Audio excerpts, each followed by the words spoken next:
De nos jours, de nombreuses personnes dans le monde croient en Dieu. De plus, il y a encore beaucoup de personnes qui disent qu'elles dirigent des groupes de telles nombreuses personnes.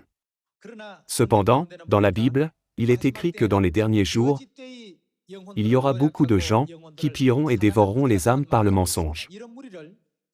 La Bible décrit ces personnes comme des aveugles qui conduisent des aveugles.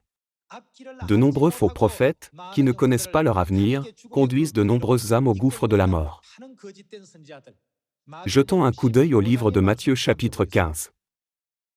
Laissez-les, ce sont des aveugles qui conduisent des aveugles, si un aveugle conduit un aveugle, ils tomberont tous deux dans une fosse. C'est l'enseignement du Christ. Les guides sont aveugles, et ceux qui les suivent ne savent pas où aller, mais marchent vaguement, c'est la réalité du monde de foi que les gens ont aujourd'hui. Lorsque vous rencontrez des personnes religieuses aujourd'hui, et que vous parlez de la Pâque en prêchant, ils demandent, est-ce dans la Bible?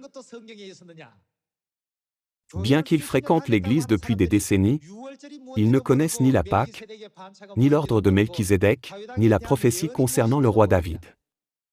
Ils ne savent pas ce que sont l'Urim et le Thummim, ni ce que représente le lieu saint et le lieu très saint.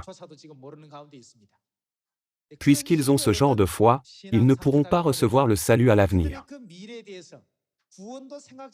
Ils ont la vague idée qu'ils ne peuvent accéder à la notre maison céleste éternelle que par la foi.